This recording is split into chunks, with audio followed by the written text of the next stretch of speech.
सौराष्ट्रे सोमनाथम, जहां प्रकाश का जन्म हुआ वो प्रभास है।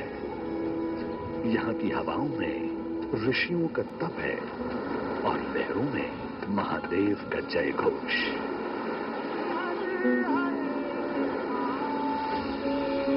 जहां चंद्रमा ने अपना खोया हुआ तेज पुनः पाया, जहां हरि और हर एक हो जाते हैं, हिरण, कपिला और सरस्वती का त्रिवेणी संगम।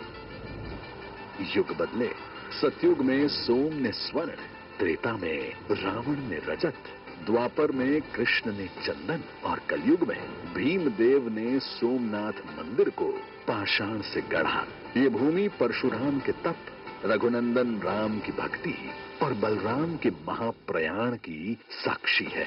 यहीं पीपल की शीतल छाया में कृष्ण ने अपनी लीला संवरण कर स्वधाम प्रस्थान किया। ये मोक्ष का द्वार है। कहा गया है, सोमलिंगम नरो त्वष्टा सर्व पापहि प्रमुच्यते, यानी सोमनाथ के दर्शन मात्र से मनुष्य सभी पापों से मुक्त हो जाता है। दुर्भाग्यवश कोटि कोटि लोगों की श्रद्धा और आस्था का केंद्र सोमनाथ 1026 ईस्वी से शुरू होकर कई शताब्दियों तक विदेशी कुटिल आक्रांताओं का निशाना बना, जिनका लक्ष्य था विध्वंस। न सिर्फ मंदिर को तोड़ा गया, बल्कि शिवलिंग को खंडित करके मस्जिद के फर्श में लगा दिया गया ताकि पैरों तले उसे रौंदा जा सके। मकसद था आस्था की लौ बुझ जाए, घंटियों की गूंज मौन हो जाए। लेकिन भगवान सोमेश्वर के इस पावन धाम को मिटाने की ताकत किसी अंधेरे में कहां थी। जब जब सोमनाथ के स्वाभिमान पर प्रहार हुआ, सनातन की रगों में उबाल आया। अनगिनत सनातनियों ने अथक संघर्ष किया, अपना रक्त बहाया, सर्वोच्च बलिदान दिया। यहां मिटाने की सनक जितनी गहरी थी, सनातन को फिर से खड़ा करने की जिद उतनी ही विराट होती गई। हर प्रहार ने हमारे संकल्प को हिमालय जैसी दृढ़ता दी। 1000 साल के बाद आज इतिहास काले पन्नों को नहीं, बल्कि उस अटूट सृजन शक्ति को याद करता है जिसमें देवी अहिल्याबाई होलकर की आस्था और सरदार पटेल का फौलादी संकल्प शामिल है, जो क्रूरता की तलवारों पर भगवान शिव के त्रिशूल का जय घोष है। संयोग से 2026 का ये वर्ष वर्तमान सोमनाथ मंदिर के पुनर्निर्माण के 75 वर्ष पूरे होने का भी वर्ष है।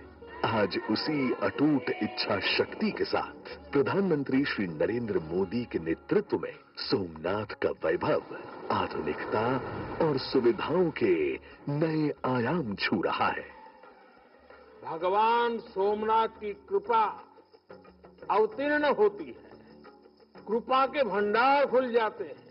जय सोमनाथ। ये केवल विकास नहीं, हमारी विरासत का विस्तार है। अतीत के आक्रमणकारी आज समय की धूल है, जबकि सोमनाथ आज भी अपनी आशा बिखेरता प्रकाशमान खड़ा है। हम देश के अतीत से जो सीखना चाहते हैं, सोमनाथ जैसे आस्था और संस्कृति के स्थल उसके अहम केंद्र हैं। स्वाभिमान पर्व के इस ऐतिहासिक पल में 72 घंटों का अखंड ओमकार उसी शाश्वत ऊर्जा का विजय नाद है। श्री सोमनाथ के शौर्य और श्रद्धा की ये गाथा तब तक गूंजेगी जब तक समुद्र में लहरें उठती रहेंगी, क्योंकि सोमनाथ भारत का विराट स्वाभिमान है।